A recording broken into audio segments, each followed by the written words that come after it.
Bienvenidos a nuestra entrevista de fin de semana en Televisión Española en Canarias. Hoy nos acompaña en el estudio un especialista en un asunto que nos puede interesar mucho en Carnaval, el aumento de enfermedades de transmisión sexual.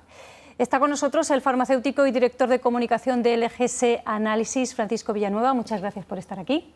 Gracias a ustedes por invitarme.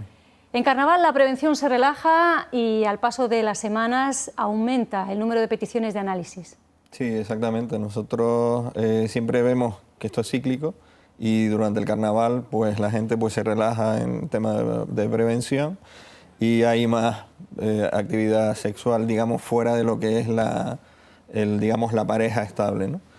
Y después de los carnavales sí notamos un aumento en la petición de este tipo de análisis para detectar una posible enfermedad de este tipo. Estos análisis, digamos, extra o que suben el pico, ¿suelen dar luego positivo? Es decir, ¿realmente hay ese peligro de contagio en Carnaval? El peligro de contagio es siempre. Lo que pasa es que en Carnaval y después el verano son dos épocas en las que coincide este tipo de, digamos, incrementos. Hay pruebas que salen pacientes que salen positivos y se llevan una desagradable sorpresa. ¿Cuáles son los síntomas que pueden hacer a una persona pensar que puede tener una enfermedad de transmisión sexual? Los síntomas son variados, depende un poco de qué enfermedad, ¿no? Pero los más habituales son normalmente molestias al orinar, picor, a lo mejor sale fluido por la uretra, tanto en hombres como mujeres, incremento de mal olor, dolores, a lo mejor en las mujeres dolores parecidos a los de la regla, incluso sangrado en las relaciones normales, son variados, ¿no? Y luego hay señales externas, por ejemplo en la sífilis pues aparece una especie de llaga en determinadas zonas, o incluso en el caso del HPV, que es un virus que afecta a mucha población, una especie de verrugas, ¿no? Entonces son diversos los síntomas. ¿Y puede llegar a ser una enfermedad, entre comillas, silenciosa? Es decir, ¿se puede tener una ETS, una enfermedad de transmisión sexual, sí, y no saberlo? Sí, de hecho, muchas veces son asintomáticas. O sea, depende mucho del sistema inmunitario de las personas y no se manifiesta hasta que a lo mejor su sistema inmunitario, por lo que sea, se le bajan las defensas y entonces cuando aparecen los síntomas, ¿no? Pero hay veces que no saben que lo tienen, pero el problema es que son portadores y van contagiando la enfermedad pues, a la pareja o con las personas que están sanas, ¿no? En caso de que una persona tenga, sospecha de que pueda tener esa enfermedad por síntomas, o bien que pueda haberse contagiado, y aunque no presente síntomas, pero bueno, pues si ha tenido comportamientos relajados, ¿es bueno que vaya al médico? ¿Hay que defender que una persona vaya a preguntar si tiene una enfermedad de transmisión sexual? ¿Hay que luchar contra la vergüenza?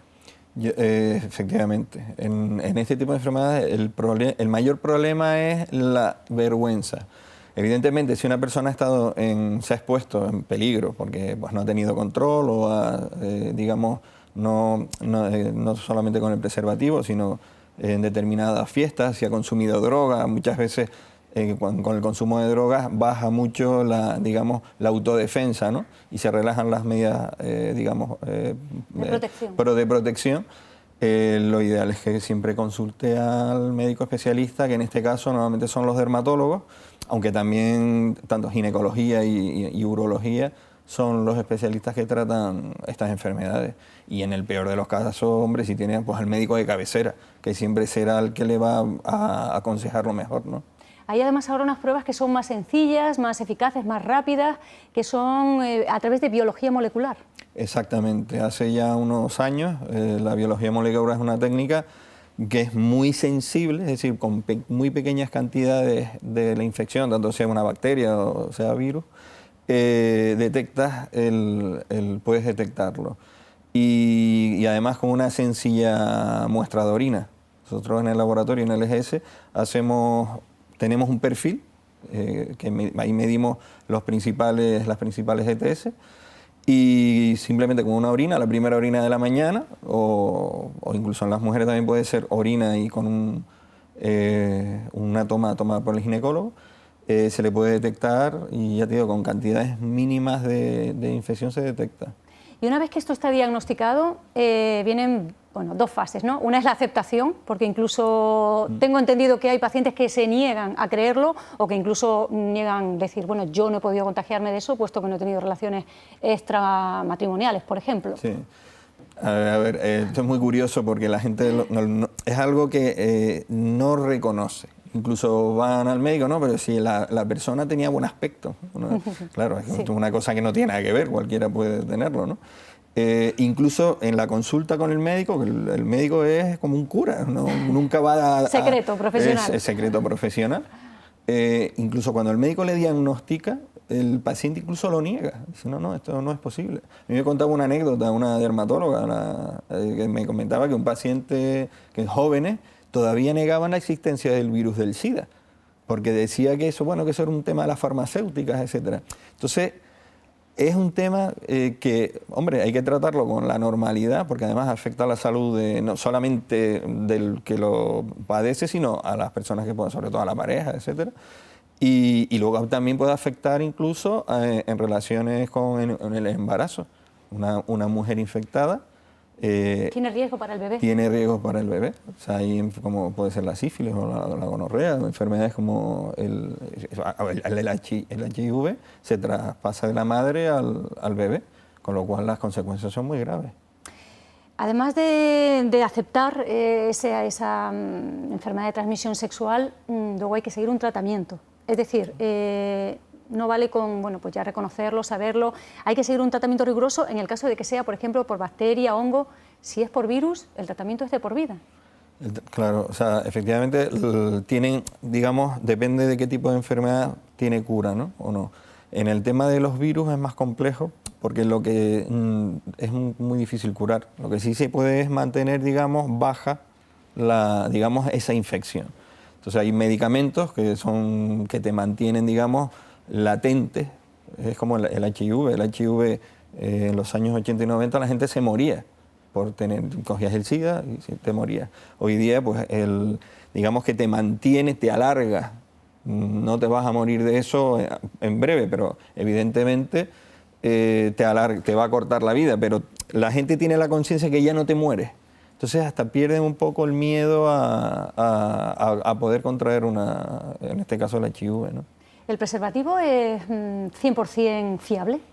El preservativo es fiable en determinados casos. En todas aquellas enfermedades, en las prácticas en las que hay penetración vaginal, anal o bucal, te puede proteger porque no hay intercambio de fluidos. Cuando hay enfermedades como puede ser el HPV, digamos que puede haber una herida externa, puede haber contagio directo y el preservativo no te cubre la zona de contagio. Entonces ahí también te puedes contagiar. O las ladillas, típicas ladillas que son parásitos, no te cubre totalmente. Entonces, para unas determinadas prácticas sexuales sí protege, pero para otras no. ¿La prevalencia de las enfermedades de transmisión sexual en adolescentes es alta, en adolescentes y jóvenes? Pues cada vez es más alta porque cada vez empiezan más jóvenes. El problema de esto es que y tienen muy poco conocimiento. Los chicos jóvenes, claro, yo creo que ellos están más mentalizados, incluso en los colegios se les dan charlas sobre el tema del embarazo, de prevención del embarazo, pero no sobre prevenciones de este tipo. Y yo creo que hace falta que haya por parte de tanto los colegios como educación, informar sobre todo este tipo de peligros que están ahí, porque además los chicos cada vez empiezan más jóvenes, ¿no? ¿Y cómo se puede afrontar eso en el hogar? ¿Es complicado con hijos adolescentes? Hombre, hay que charlar con los hijos. Lo importante es que el tabú hay que eliminarlo porque hay que reconocer que eso está en la sociedad y la confianza de los padres con los hijos es fundamental. Cuanto mayor información se le dé, pues el joven podrá tener más información y sabrá cómo afrontar prevenir, porque en estos casos lo más importante es prevenir. Porque esto va asociado, como comentábamos antes, muchas veces pues en carnavales, quizá en verano también, porque no hay colegio y demás, a tiempo libre, ¿no? Es decir, a tiempo libre, expansión, a consumo de alcohol, consumo de drogas. Esto hace que uno se olvide del peligro. Sí, mira, en la juventud se usa mucho para socializarse el consumo de alcohol. tú hablas con los adolescentes y parece que el que no consuma alcohol es como que se queda, no es chachi y tal. Y evidentemente en esas situaciones se baja mucho la guardia. Entonces, entre que eres joven, el de que piensas que nunca te va a pasar, en que el otro que tiene muy buen aspecto y aquí nadie va a tener nada, pero se da cada vez más, las consultas médicas van jóvenes con problemas de este tipo, ¿no? No solamente los jóvenes, también los adultos, el consumo de alcohol o drogas también influye digamos, en la pérdida de ese miedo a la protección, ¿no? Entonces, bueno, el alcohol es bueno para divertirse hasta cierto punto, en cantidades adecuadas, pero claro, desde el momento que te hace perder digamos, la estabilidad o tal, pues también puede afectar en este tema, ¿no? Educación, entonces, de cara a los adolescentes y de cara a tu pareja. Cuando he detectado una enfermedad de transmisión sexual, esto más bien a lo mejor es una pregunta para un psicólogo, pero bueno, ahí va. ¿Cómo comunicar esto a la pareja cuando se supone que la enfermedad de transmisión sexual no se ha adquirido con tu pareja? ¿Cómo decirle, pues cuidado porque ahora te podría contagiar porque me ha pasado esto? Claro, es muy complicado. Lo que pasa que, evidentemente, si es por parte de digamos, es lo más honrado que puedas hacer, porque la otra pareja, o sea, tu pareja, si tú tienes alguna enfermedad, le vas a contagiar sí o sí. O sea, entonces es muy complicado y cada caso lo mejor es no tener que llegar a esa situación, ¿no? Pero son temas complicados. Hombre, yo lo que siempre recomiendo primero es ir al médico. Una vez que ya el médico le dé el diagnóstico, entonces esa parte, pues, y además hablando con los médicos, los médicos a mí me dicen, es que yo tengo la obligación de informar. Se dan casos de que, por ejemplo, dice, no le digas nada a mi mujer. Pero claro, el médico como profesional, él tiene que informar. O sea, ahí hay un juego complicado porque es protección del paciente. Pero por otra parte... Pero claro, es una labor complicada. Entonces ahí la propia persona se tiene que dar cuenta que por lo menos si ya metiste la pata por un lado, no la metas otra vez. Entonces, bueno, ahí cada pareja... Porque, claro, las enfermedades de transmisión sexual supongo que hay que tratarlas y curarlas, no se van de por sí. ¿O puede que haya alguna que sí? A ver, normalmente hay que curarlas, hay que curarlas. Evidentemente depende del grado inmunitario de las personas, pero normalmente hay que curarlas. Y sobre todo la curación es mucho más fácil en los primeros estadios que si eso se prolonga y cada vez más complicada, ¿no?